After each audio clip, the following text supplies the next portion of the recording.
Bienvenidos amigos y hermanos al estudio diario de lecciones de Escuela Sabática. La palabra de Dios dice: mas buscad primeramente el reino de Dios y su justicia, y todas las demás cosas vendrán por añadidura.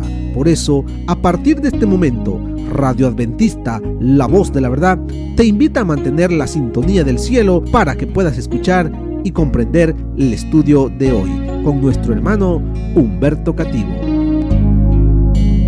Muy buenos días, mis queridos hermanos y amigos. Nuevamente estamos con ustedes a través de Radio Adventista, la voz de la verdad. Hoy domingo 6 de octubre.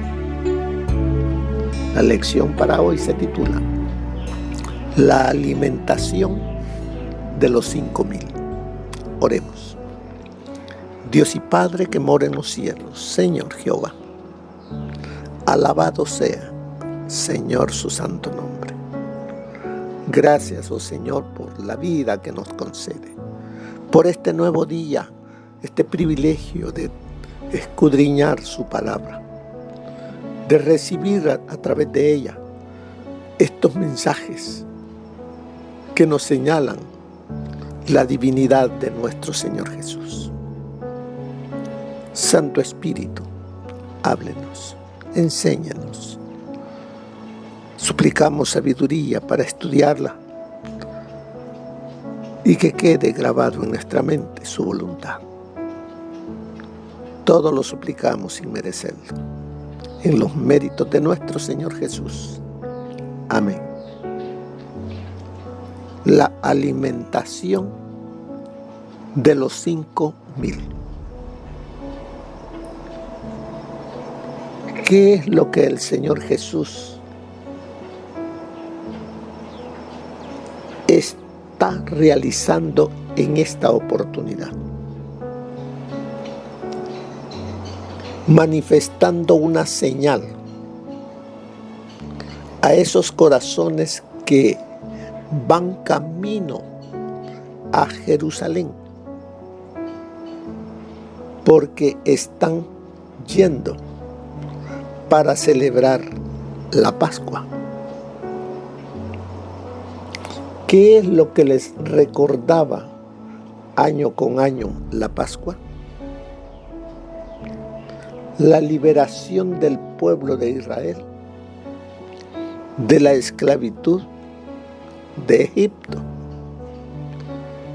La liberación de este pueblo y que no muriesen los primogénitos. Todo eso lo recordaban año con año y estaba por llegar. El Señor Jesús, desde el lugar donde se encontraba con sus discípulos, observaba las multitudes que venían. Pero cuando supieron que allí estaba el profeta de Galilea, se detuvieron para escuchar de Jesús mensajes para vida eterna. Habían algunos que aunque iban, estaban enfermos. Así es de que allí el Señor Jesús manifestó a esos corazones hambrientos palabras que nunca habían escuchado todos esos caminantes. Y así pudo él fortalecer su confianza, la de esta gente, en su Dios. Mire lo que nos dice ahí en Juan, capítulo 6. Después de esto, Jesús fue al otro lado del mar de Galilea, el de Tiberias, y lo seguía una gran multitud, porque veían las señales que hacía en los enfermos. Entonces subió Jesús a un monte y se sentó allí con sus discípulos. Y estaba cerca la Pascua, la fiesta de los judíos. Cuando alzó Jesús los ojos y vio que había venido a él una gran multitud, dijo a Felipe: ¿de dónde compraremos pan para que coman estos? Pero esto decía para probarlo, porque él sabía lo que iba a hacer. Felipe le respondió: 200 denarios de pan no bastarían para que cada uno de ellos tomara un poco. Uno de sus discípulos, Andrés, hermano de Simón Pedro, le dijo: aquí hay un muchacho que tiene 5 panes de cebada y 2 pescados, pero ¿qué es esto para todos? Entonces Jesús dijo: haced recostar a la gente. Había mucha hierba en aquel lugar, y se recostaron como en número de 5,000 hombres. Tomó Jesús aquellos panes y después de dar gracias, los repartió entre los discípulos y los discípulos entre los que estaban recostados. De igual manera hizo con los pescados, dándoles cuanto querían. Y cuando se saciaron, dijo a sus discípulos: recoged los pedazos que sobraron para que no se pierda nada. Recogieron pues y llenaron 12 cestas de pedazos que de los 5 panes de cebada sobraron a los que habían comido. Entonces aquellos hombres, al ver la señal que Jesús había hecho, dijeron: verdaderamente este es el profeta que había de venir al mundo. Pero entendiendo Jesús que iban a venir para apoderarse de él y hacerlo rey, volvió a retirarse al monte él solo. ¿Qué paralelos se pueden encontrar aquí entre Jesús y Moisés? Es decir, ¿qué hizo Jesús que debería haber recordado a la gente la liberación que sus antepasados habían recibido a través del ministerio de Moisés?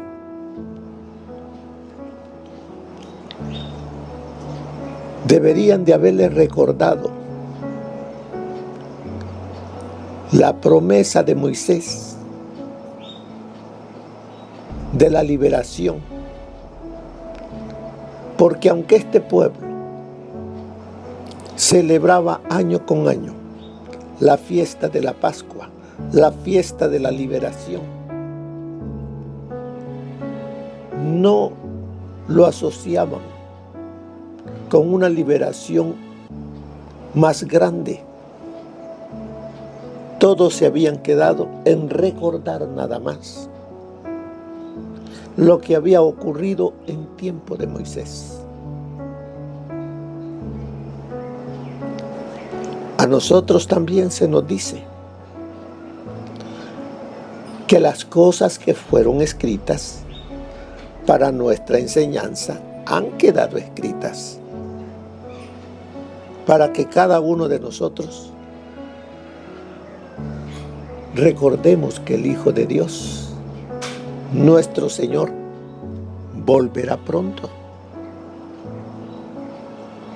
Que no solamente nos recuerde lo que Él hizo en la cruz del Calvario, sino que nos recuerde que Él viene por un pueblo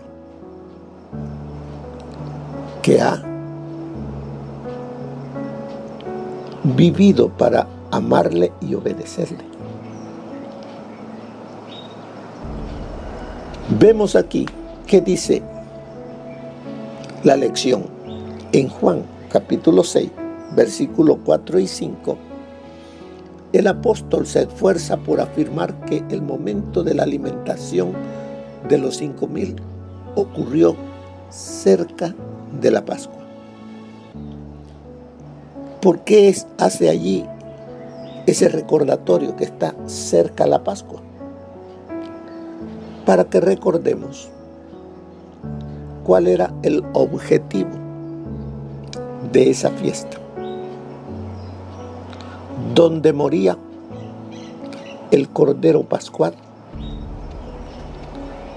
para recordarles a ellos que Dios había obrado a través de Moisés en su liberación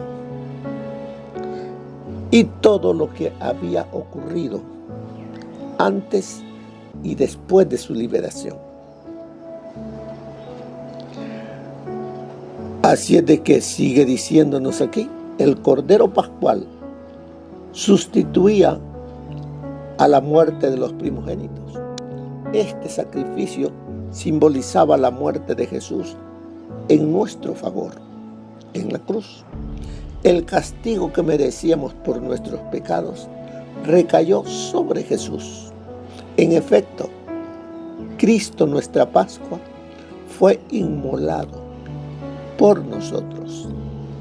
Cargó con la culpabilidad de la transgresión y sufrió tanto cuando su Padre apartó su faz de él, que su corazón fue destrozado y su vida aniquilada. Hizo todos esos sacrificios a fin de redimir al pecador. ¿Cuánto valoramos nosotros la Pascua? Lo que se realizó en la Pascua en el año 31.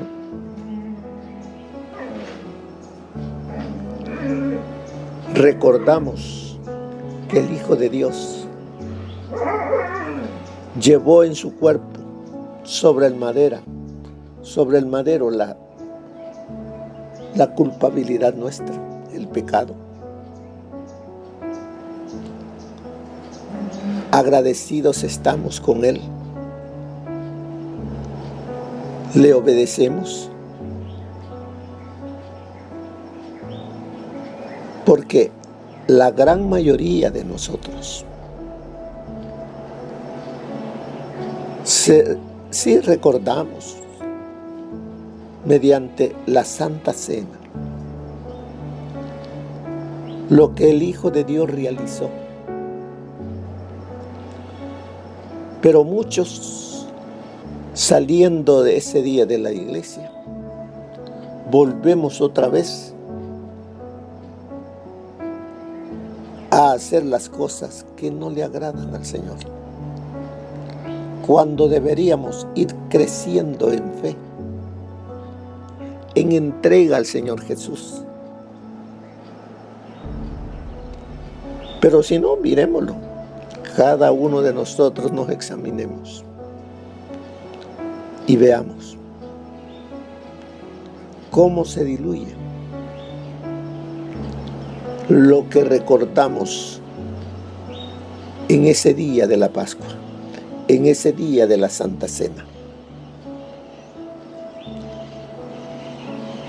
¿Qué paralelos se pueden encontrar aquí en la alimentación de los 5,000 con Moisés? Bueno, veamos, numerosos detalles de esta historia representan un paralelo con Moisés en el Éxodo. El momento de la Pascua apunta a la gran liberación respecto de Egipto. ¿Qué apunta? La liberación, la gran liberación respecto de Egipto. ¿Qué debería de recordarnos a nosotros? La gran liberación que se realizó en el Calvario por toda la raza humana.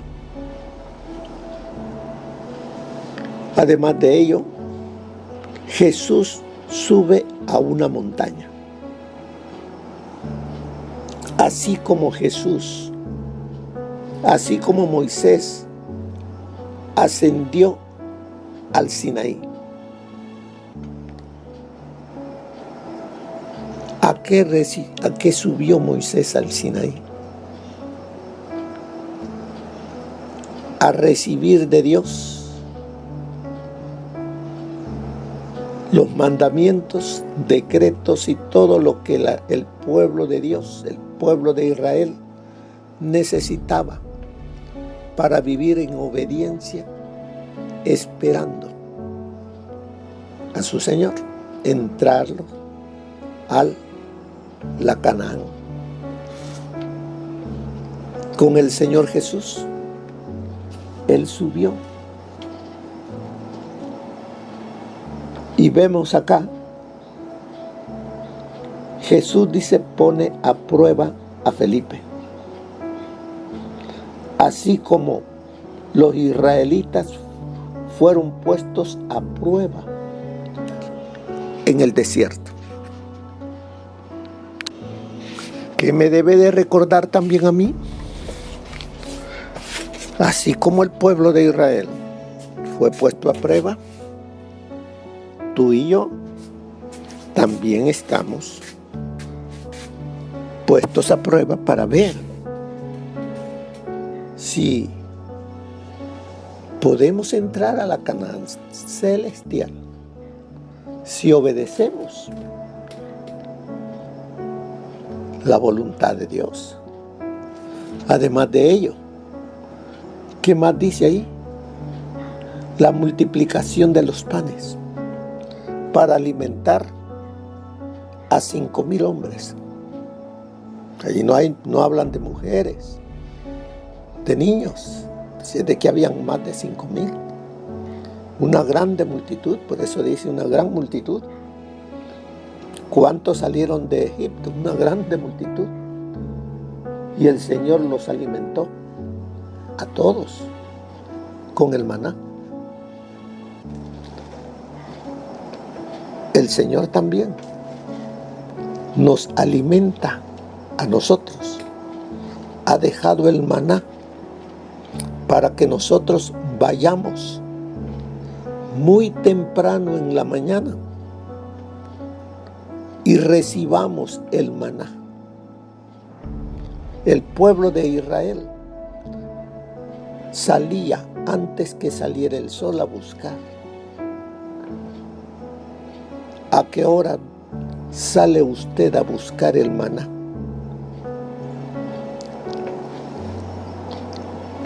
Cuando escudriña la palabra de Dios, usted recibe de Dios el maná, el alimento del cielo. Pero si no se levanta temprano, ya más tarde ya no lo encuentra. Y si lo encuentra, ya no le cae como debería de haberle caído si temprano lo buscase. ¿Qué más? Vemos la recolección de las sobras. ¿Cuánto sobró? Sobró 12 cestas. Alimento suficiente para el pueblo de Dios. Número 12 representa al pueblo de Dios. Y hubo alimento, y sobró alimento para continuar alimentándonos a nosotros. Ahora. Y dice, y la gente comenta que Jesús es el profeta que viene al mundo. Palabras que dijeron las gentes. Ahora, ¿qué dices tú del Señor Jesús? ¿Dices que Él es el profeta? ¿O dices que Él es el Hijo de Dios? ¿Cómo lo has aceptado?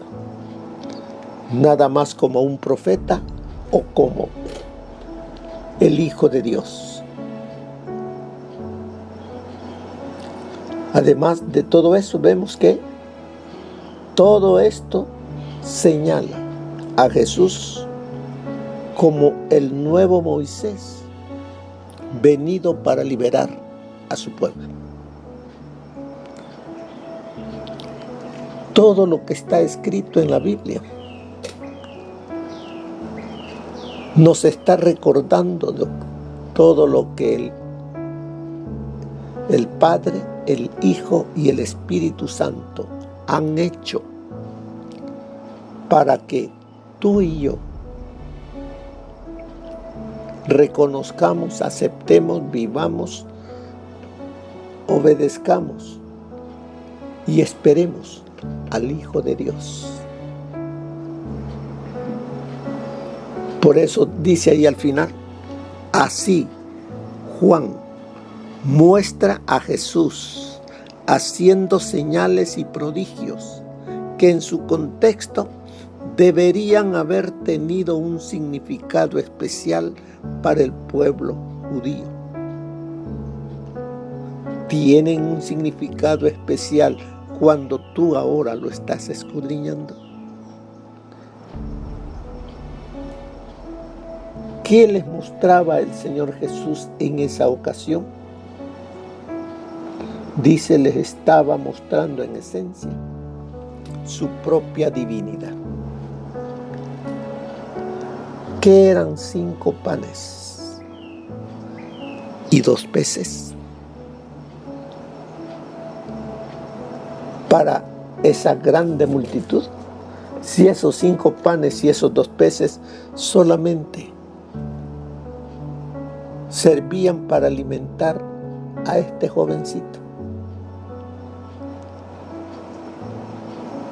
Pero ¿a dónde están esos 5 panes y esos 2 peces ahora?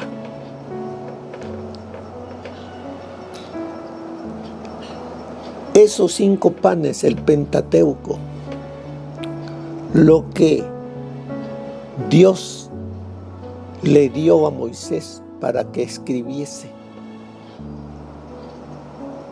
para que guiara a ese pueblo a la obediencia, a que conociesen y reconociesen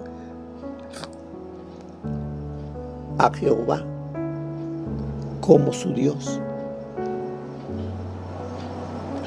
Esos 2 panes, esos 2 peces, Antiguo y el Nuevo Testamento, que usted y yo tenemos para recibir de parte de Dios el alimento para todo aquel que le busque, y todavía sobrará. Busquemos al Señor Jehová de todo corazón y encontraremos alimento para nuestras almas. Mire lo que nos dice el consejo del Espíritu de profecía para esta lección. La Pascua se acercaba y de cerca y de lejos se reunían para ver a Jesús. Grupos de peregrinos que se dirigían a Jerusalén. Su número fue en aumento hasta que se reunieron como 5,000 hombres, sin contar mujeres y los niños. Antes que Cristo llegara a la orilla, una muchedumbre le estaba esperando, pero él desembarcó sin ser observado y pasó un corto tiempo aislado con los discípulos. Desde la ladera de la colina, él miraba a la muchedumbre en movimiento y su corazón se conmovía de simpatía. Aunque interrumpido y privado de su descanso, no manifestaba impaciencia. Veía que una necesidad mayor requería su atención. Mientras contemplaba a la gente que acudía y seguía acudiendo, y tuvo compasión de ellos, porque eran como ovejas que no tenían pastor.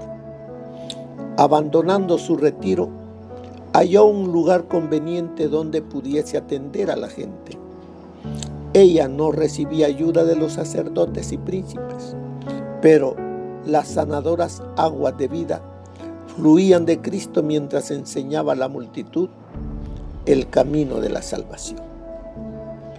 Eso se encuentra en El deseado de todas las gentes, página 332.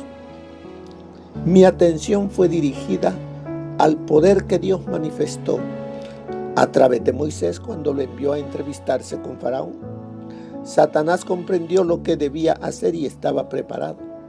Sabía perfectamente que Moisés había sido elegido por Dios para romper el yugo de la cautividad que afligía a los hijos de Israel y que en su obra simbolizaba la primera venida de Cristo para romper el poder de Satanás sobre la familia humana y libertar a los que habían sido hechos cautivos de su poder.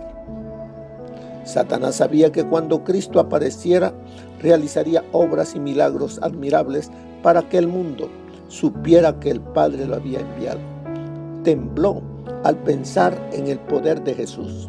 Consultó con sus ángeles la forma de llevar a cabo una obra que cumpliera un doble propósito. Primero, destruir la influencia de la obra que Dios realizaría mediante su siervo Moisés, para lo cual obraría mediante sus agentes satánicos y en esa forma representaría falsamente la verdadera obra de Dios. Segundo, ejercer influencia mediante su obra por medio de los magos que existían en todas las épocas para destruir en las mentes de muchos la verdadera fe en los poderosos milagros y obra que Cristo llevaría a cabo cuando viniera a este mundo. Satanás sabía que su reino sufriría porque el poder que ejercería sobre la humanidad estaría sujeto a Cristo. No era la influencia humana o el poder que Moisés poseía lo que produjo los milagros realizados ante Faraón. Era el poder de Dios. Esas señales y maravillas fueron realizadas mediante Moisés para convencer a Faraón de que el gran yo soy lo había enviado para ordenarle a Faraón que le dejara en libertad a Israel a fin de que éste sirviera a Dios. Esto está en Testimonios para la Iglesia, tomo 1, página 262. Cristo pagó por la culpabilidad de todo el mundo, y todo el que venga a Dios por fe recibirá la justicia de Cristo, quien llevó él mismo nuestros pecados en su cuerpo sobre el madero, para que nosotros, estando muertos a los pecados, vivamos a la justicia, y por cuya herida fuisteis sanados, como dice Primera de Pedro, capítulo 2, versículo 24.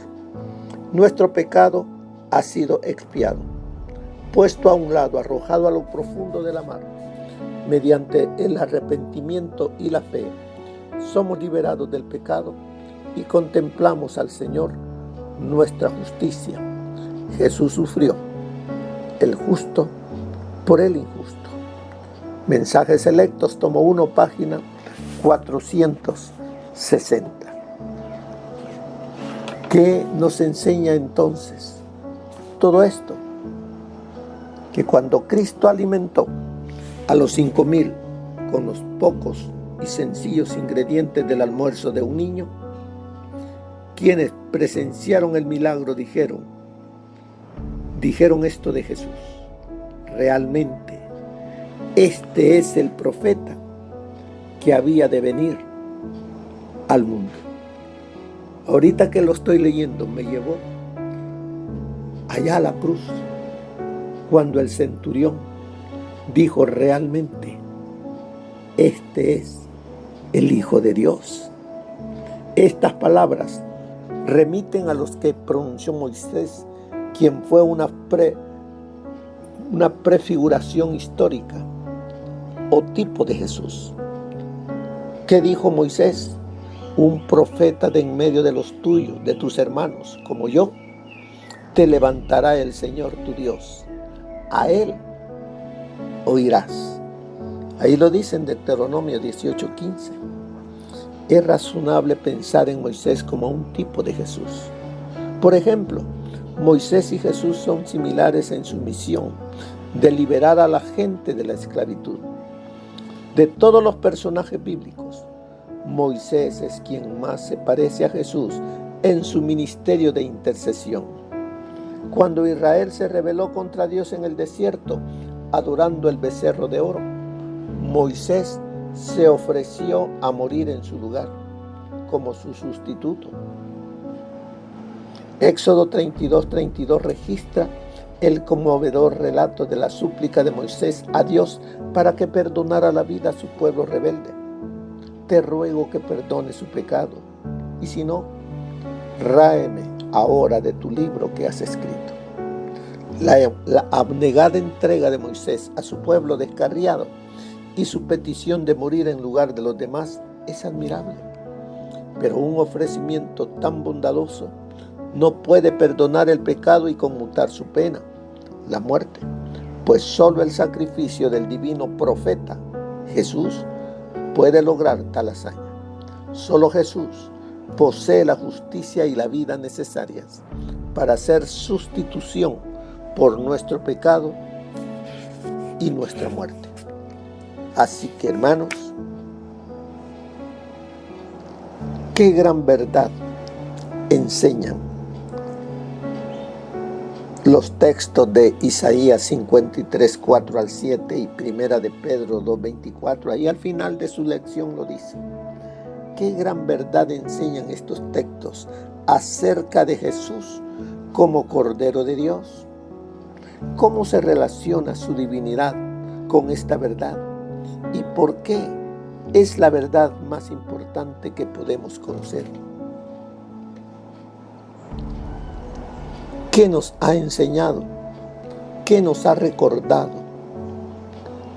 el estudio de este día?